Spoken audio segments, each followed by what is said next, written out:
In my work, I get to meet a great many number of people and at all different points in their lives, all different stages, all walks of life. And I get to know a lot of stories and what people are going through. And there was one time, not too long ago, I met a young man who needed some assistance. And he told me his story, and it's one that really has stuck with me.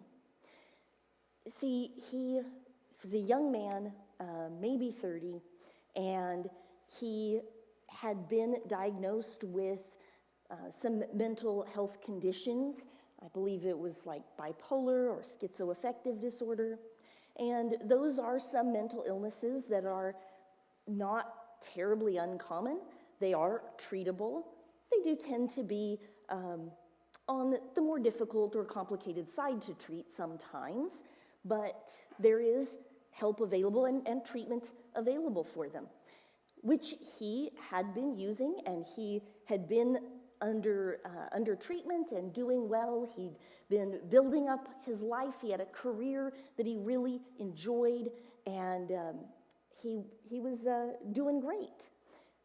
And someone he became friends with who claimed, was a Christian, they told him, "Oh, you don't need to take medicine for that. You just need to pray harder. You just need to work on your relationship with God." And so he stopped taking his medication, and in his job of driving a truck, a big truck, he was in an accident. He had an episode, and it caused an accident. He broke his back and a number of other things. And now he's able to walk again, but not unassisted, and he has a number of health concerns and conditions resulting from that accident that will unfortunately impact the rest of his life. Sometimes people who are meaning well and they believe that they're doing the right thing in the name of Christ give some pretty bad advice. Like, will you just, this is just a spiritual problem and you don't need to take your medication. And that is something that unfortunately is not uncommon. Now, I'm going to be talking about the church, and I want to be clear, I'm not talking about a problem, some dysfunction here in our congregation. I'm talking about the church as a whole. The church sometimes has difficulty with this concept of mental illness. And especially mental illnesses like depression. For example, the church has sometimes super spiritualized those conditions. Depression, bipolar, schizoaffective, those are medical conditions. They're health conditions that require health care, medical attention, just like any other medical condition, like a stroke or diabetes or whatever. But we don't often treat them like that. They have a stigma still associated with them, and sometimes the church has reinforced that stigma and has promoted this idea of, if you're a good Christian, if you have a good relationship with God, you won't have any of these problems. And that, folks, is just not true. Of course, there's a spiritual component to mental health issues, just as there's a spiritual component to everything in our lives, all health conditions. We are not beings that can be compartmentalized. We like to think that. We like to think that we could divide and separate like they're not related, our spiritual health and our emotional health and our physical health. But they're all in us. They are all related. And we can't treat one apart from the others. Because there's only one body. There's only one us. We experience the world through this.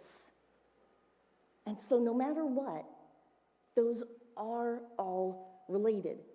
And saying to someone who has a mental health condition that they don't need medical treatment, they just need a spiritual fix, is just as ridiculous and potentially harmful as telling someone with a broken leg that they can just pray for healing and good, strong bones and walk it off.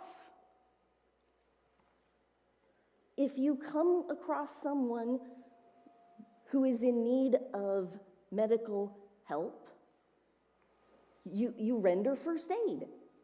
You get them help. You know, you do what you can at the scene, at the time, to help with the immediate situation, and then you would help them get to the appropriate place to get help and treatment, right? I mean, that's just logical. That's what we would do. But for some reason, that's not what we typically do with mental health issues.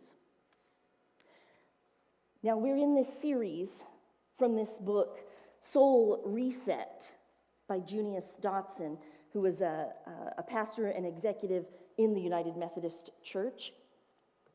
And in it, he tells about his journey with depression.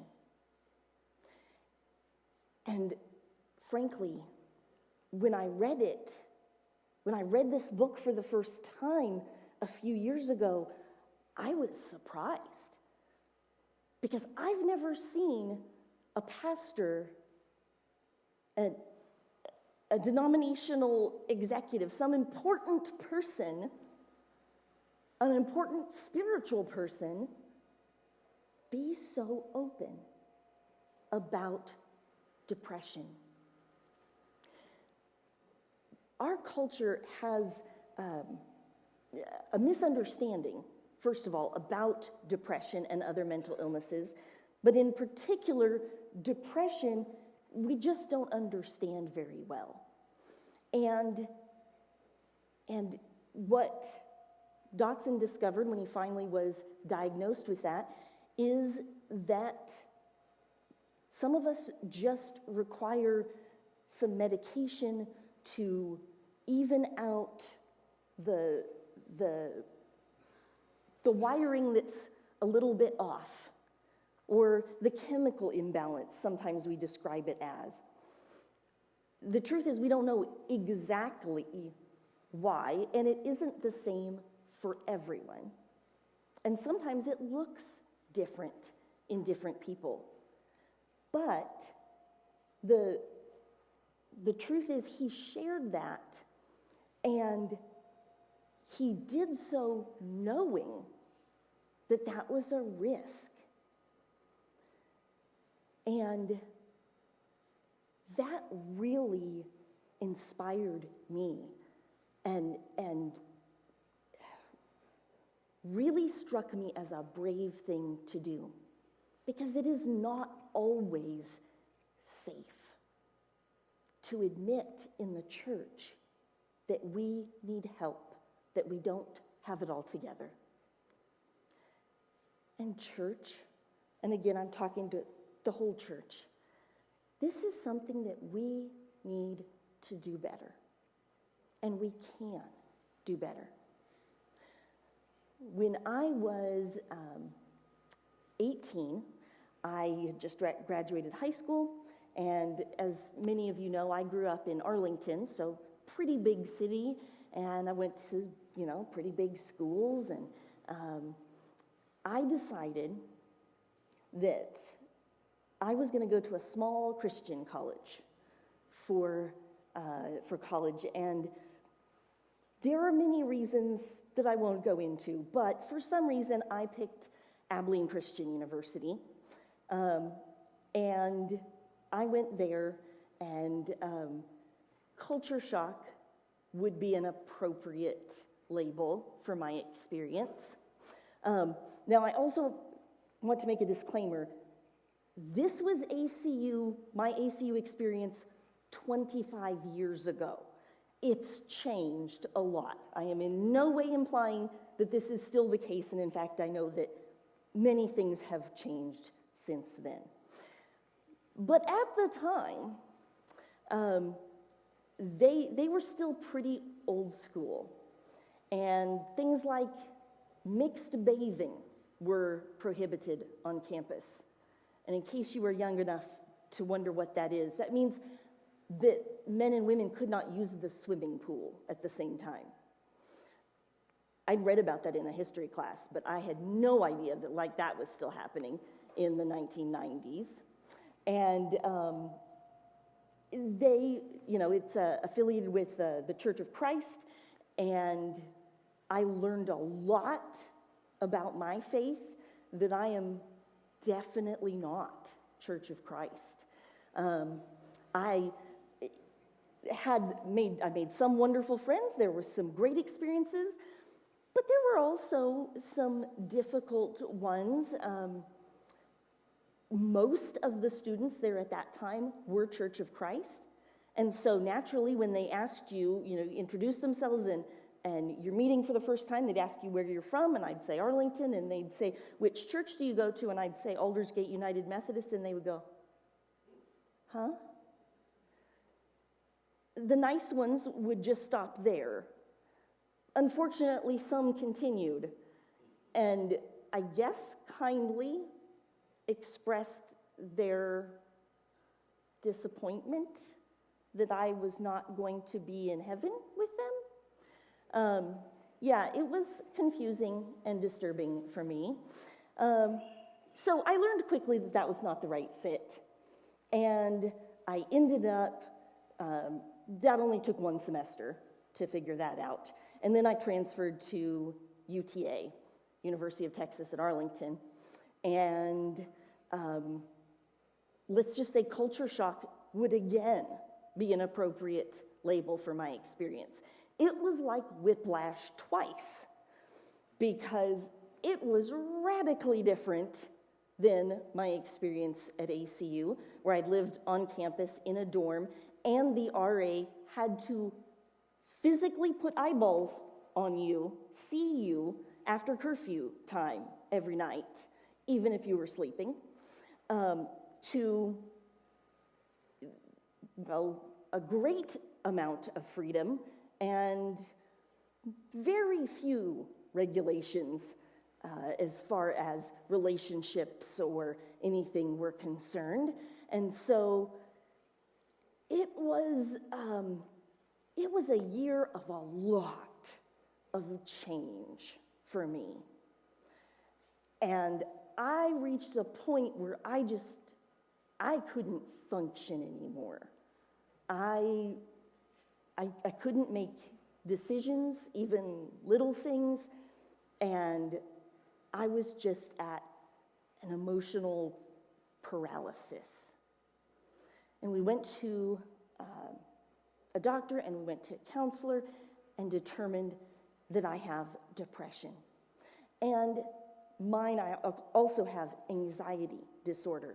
And so that combination is one that is also not terribly unusual, and is not one of the ones that is, depression can be episodic, like it's brought on by a specific set of circumstances, or it can be a long-term chemical, whatever you want to call it, thing that's a medical condition you have to live with and treat over the course of your life.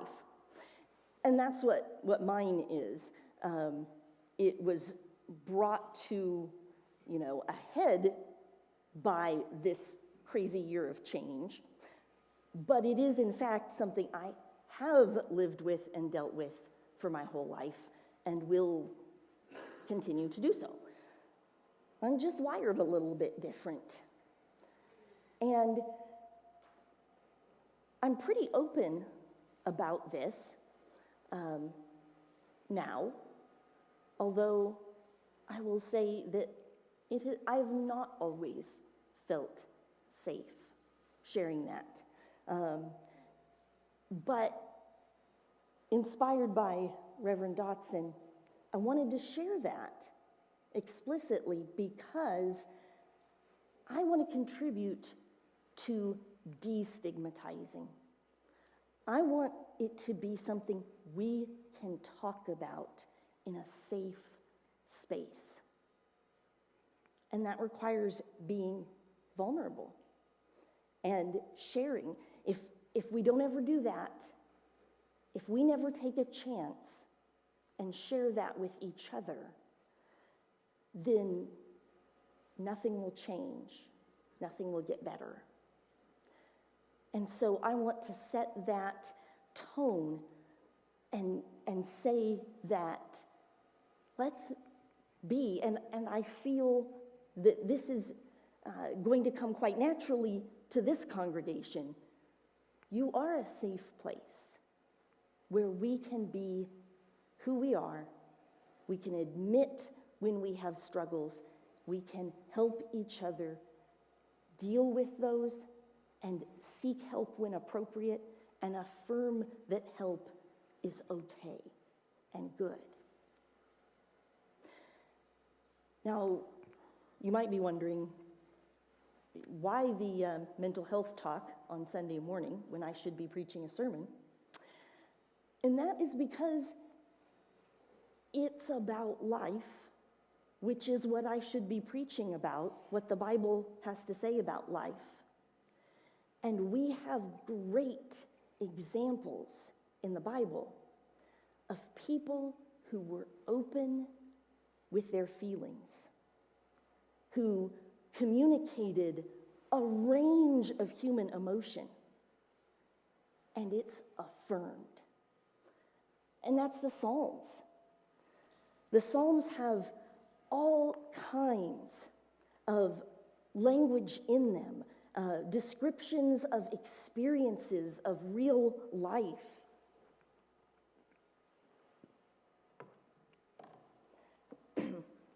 And one psalm in particular that I want to share with you today is Psalm 42.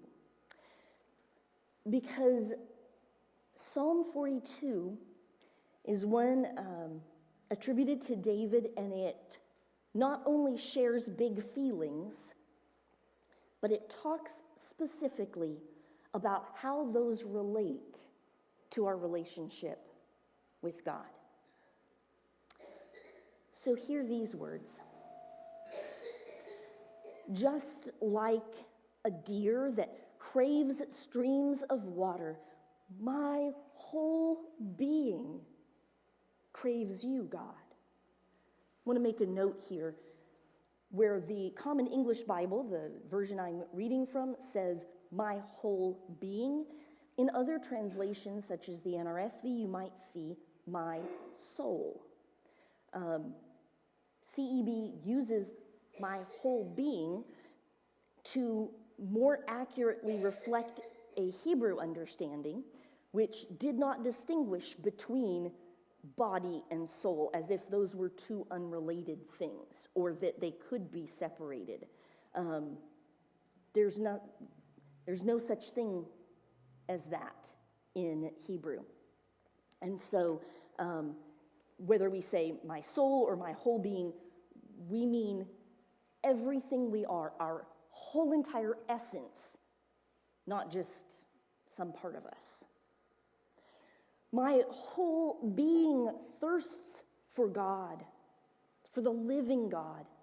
When will I come and see God's face? My tears have been my food both day and night, as people constantly questioned me, "Where's your God now?" But I remember these things as I bear my soul, how I made my way to the Mighty One's abode, to God's own house, with joyous shouts and thanksgiving songs, a huge crowd celebrating the festival. Why? I ask myself, are you so depressed? Why are you so upset inside? Hope in God, because I will again give him thanks, my saving presence and my God. My whole being is depressed. That's why I remember you from the land of Jordan and Hermon from Mount Mizar. Deep called to deep at the noise of your waterfalls. All your massive waves surged over me. By day, the Lord commands his faithful love. By night, his song is with me, a prayer to the God of my life. I will say to God, my solid rock, why have you forgotten me? Why do I have to walk around sad, oppressed by enemies, with my bones crushed? My foes make fun of me, constantly questioning me, where's your God now? Why? I ask myself, are you so depressed? Why are you so upset inside? Hope in God, because I will again give him thanks, my saving presence and my God. Let us hear what the Spirit is speaking to God's people. This psalm, it ranges, it maybe even feels a little bit like a roller coaster. We're praising and thanking God. We're remembering God's goodness. We're saying, we're in trouble. Things are really bad. I feel awful. And then, but God has done this. God has been faithful. And then people are mocking me. They're saying, where's your God? They're saying, why hasn't your God fixed your depression? If you believe in God, why aren't you better? And then we're saying, but you are good, and I do love you and trust you, God. But things are bad, and I need help. And I remember that you always help. You are always there. You are faithful. A scholar named McCann said something that is just wonderful, that stuck with me in commentary on this psalm and on Psalm 43. They're kind of part A and B. He says that the reality is that despair and hope may exist simultaneously. Did you hear that? Despair and hope may exist simultaneously. That's something that we don't think about often, or we think is not or shouldn't be possible. But I would argue that if we're being quite honest with ourselves, we actually know this by our experience. We've just been trying to talk ourselves out of it. We just think we're supposed to say it's not possible. But it is. It's reality. It's being human. Despairing. Saying, I'm sad, things are bad, nothing's right, this is horrible, is not the equivalent of saying, therefore I don't trust God. It's not often that we get it told something like that outright, but it is a very common assumption. It is a very common thing that people struggle with, that I've heard people tell me they've come to this conclusion. Maybe nobody said it specifically that way exactly, but a lot of times we get the impression in church that if we really did love God and trust God and have a good relationship with God, then we wouldn't be able to be depressed or sad or despairing. I think I've even seen a thinking of you card in a Christian bookstore that said something quite like that. That's not true. And it is not a good message. Because we can feel conflicting emotions at the same time. It's possible. And it's not just like unfortunately possible. That's just how we're made. We like to make things maybe a little bit more, cut and dried, compartmentalized. But that's just not reality. Reality is that we can have a good relationship with God, be a good Christian, hope and trust in God, and have medical conditions and mental health issues, and have moments that we say, I don't know how this is going to work out. This is really bad. I don't see a way out. Or, I feel terrible. Those are both possible. And I think that we can do a better job of being honest about this, about reflecting this reality in the way that we treat others. When we try to cheer someone up who's having a hard time, maybe just pray harder isn't the best thing to say.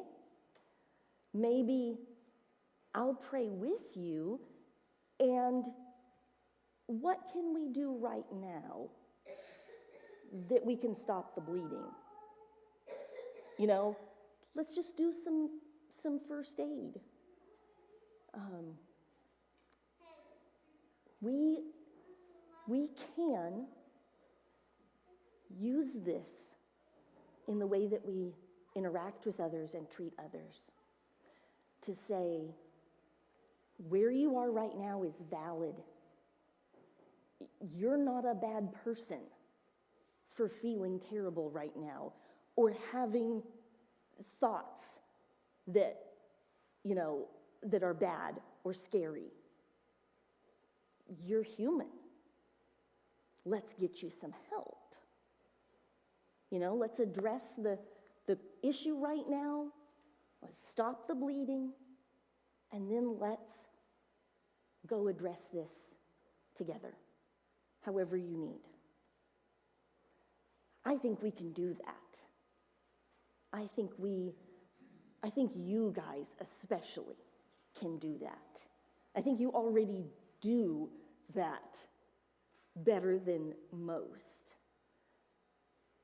So I think that we can start this and get some momentum around this and help the church be more understanding, more compassionate, peel back the stigma on mental health medical conditions.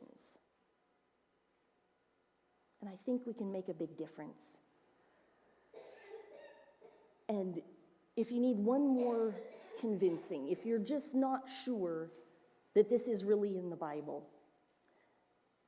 then go to the story of Jesus in the Garden of Gethsemane.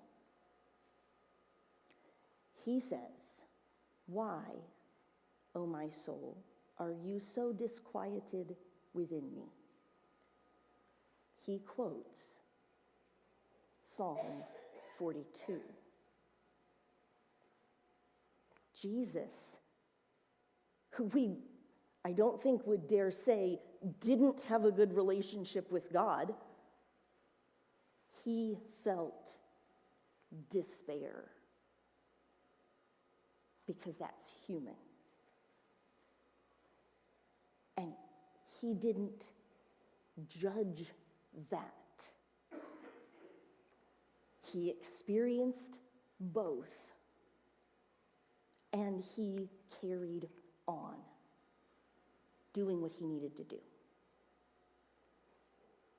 So, I hope you are convinced that what you're feeling, or what your neighbor or family member has gone through, is possible. It does exist. It is a medical condition. There is help. And the church can model a place of safety and brave vulnerability together. We can get through this. We can be the best people that we can be together.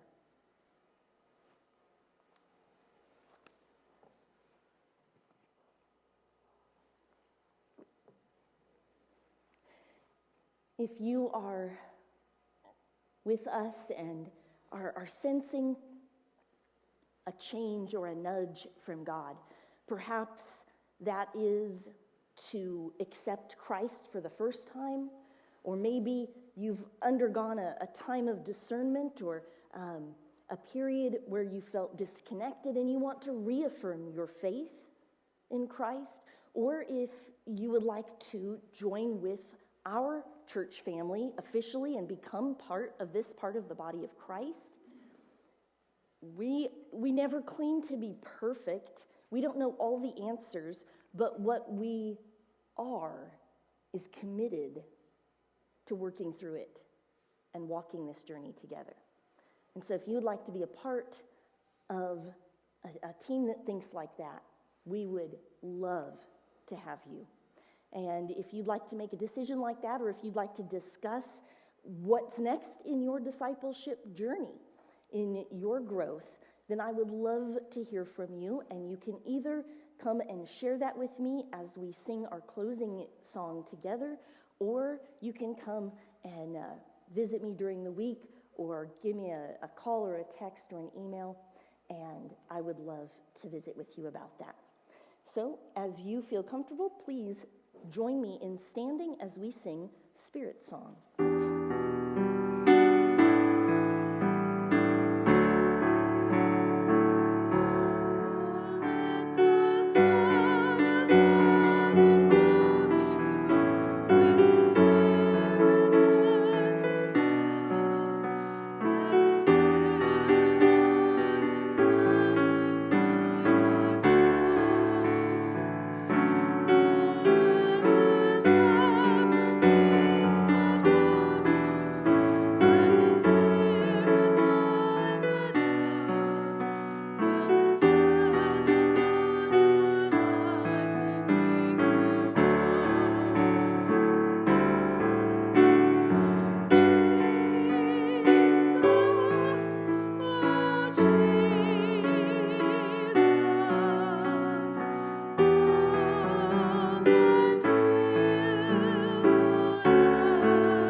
practice this week, if you'd like to join us in this soul reset time, you'll find an insert in your bulletin.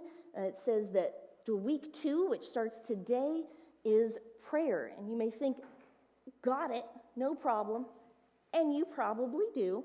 But here's some different prompts, some different things to try, different methods of prayer you may or may not have experienced before. And I encourage you to use that as a way to practice and grow and enrich your spiritual life this week. I pray that as you go, you know that your experience is yours, it is good, it is okay, and that you would treat all others in your path with the compassion and the health care that they need. Go in peace.